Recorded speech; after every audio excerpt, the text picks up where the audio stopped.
Ready? Start. It is open to the magistrate to issue warrant in case accused fails to appear in response to the summons. Stop. With these observations, this petition is disposed of accordingly. Stop. Para. The chapter nowhere expressly provides for following the above mentioned procedure, but the only defense that can be given in support of that procedure will be the compliance with the phrase ensuring whether there exists reasonable ground of the accused being guilty or not. But the question which needs to be answered is that what is the extent of jeopardizing the liberty of one person to ensure whether there exists reasonable ground or not. Stop. The above mentioned lacuna firstly affects the quick disposal of bail, and later they are responsible for delay in sentencing. Stop. So the conclusion that can be drawn from the above discussion is the fact that despite so many provisions in CRPC stop regarding bail or matters related with it, although drafted in good manner so as to ensure speedy justice due to some or other reasons as discussed above, code is not able to provide speedy justice. Stop.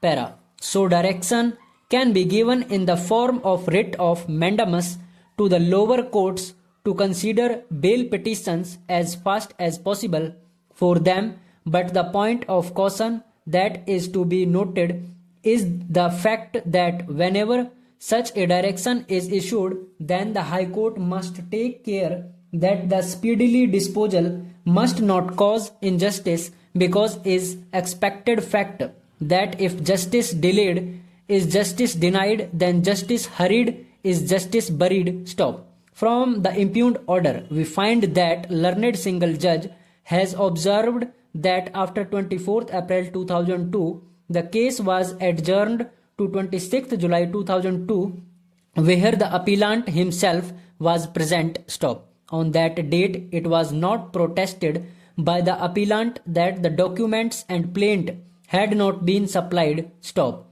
It is also to be noticed that on 27th January 2002, the application of summons for judgment was disposed of by the learned single judge in the presence of the counsel for the defendants. Stop.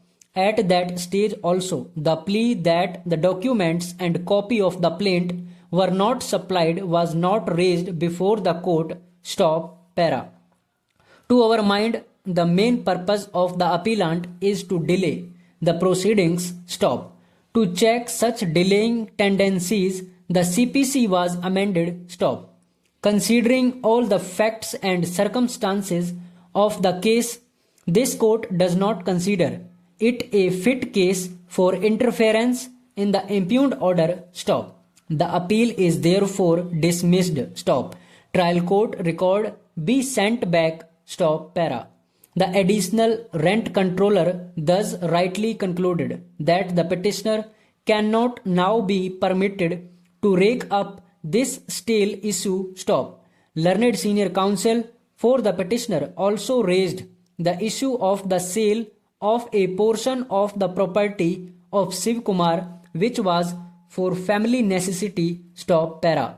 And stated that instead of selling the property, the respondent ought to have borrowed from the market. Stop. This plea is stated only to be rejected. Stop. The petitioner cannot dictate to the respondent as to how the respondent has to solve his financial difficulties. Stop. Para.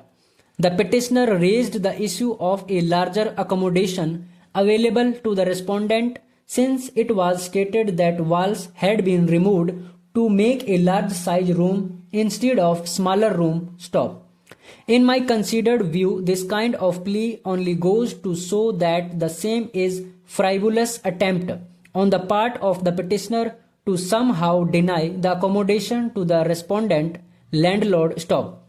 In fact, the litmus test is whether there is in fact a bona fide requirement or not. Stop. The Supreme Court in Shiv Sarup Gupta versus Dr. Mahesh Chand Gupta case held that while considering the issue of a bona fide requirement by the landlord, it cannot be expected that landlord must squeeze his requirement to protect the occupancy of the tenant. Stop. The requirement of the respondent cannot be said to be an exaggerated requirement. Stop. The available accommodation with the respondent is much less of only 3 rooms. Stop. Para. In my considered view, there has to be a least a prima facie case on the basis of disclosure of facts for the tenant to be granted leave to defend. Stop. The additional rent controller has found no such case, and I see no reason to interfere with the said finding in the present revision petition. Stop. The scope of inquiry may be more than a revision petition under section 115 of the Code of Civil Procedure. Stop. However, this is to be seen as per the legal pleas as are available to a tenant. Stop. The summary procedure in section 25B of the said act cannot be defeated by merely making frivolous and vague allegations which can never be substantiated. Stop.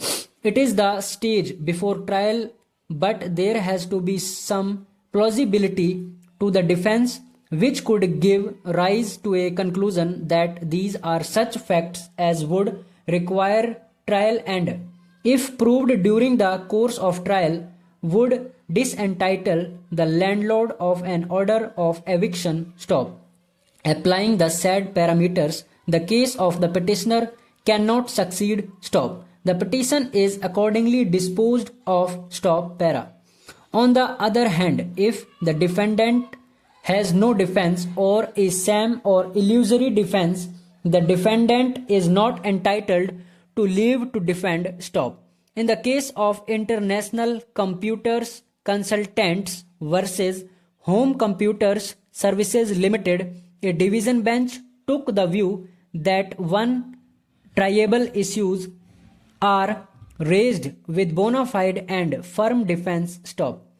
Leave should be granted. Stop. But if the defense is frivolous or vexatious, leave should be refused. Stop. Where there is reasonable doubt and the court feels it just reasonable, the court may impose such condition while granting the leave as it may deem fit and proper. Stop. Applying the said principle to the present case, I have no hesitation in affirming the view taken by the learned trial court that the defendant may have raised triable issue, but it lacks bona fide. Stop. Judicial discretion to be exercised by the court has to create a balance so that none of the parties to the suit suffer avoidable prejudice. Stop. The learned trial court had only granted conditional leave to the defendant application, in which I see no error of jurisdiction. Stop. Above principles of law are well enunciated and accepted principles. Stop. Para. Learned counsel appearing for the plaintiff applicant contends that this court has jurisdiction and complete case of the applicant is a sham defense, thus leave prayed for should be rejected. Stop. Let us examine the facts of the present case. Stop. The plaintiff has filed on record copies of 3 checks. Stop. He has also filed on record a copy of notice dated 31st March 1994, allegedly sent to the defendants for payment of rupees 30 lakhs. Stop. It is strange that the stand taken by the plaintiff in the notice is at complete variance to the claims made in the plaint. Stop. The loan transactions referred to in the plaint did not find a mention in the notice. Stop. In the plaint, the claim is based upon 5 checks while the notice only refers to 3 checks. Stop. The inconsistency in the stand taken by the plaintiff prima facie creates a dent in the case of the plaintiff and lends credibility to the stand taken up by the defendants. Stop.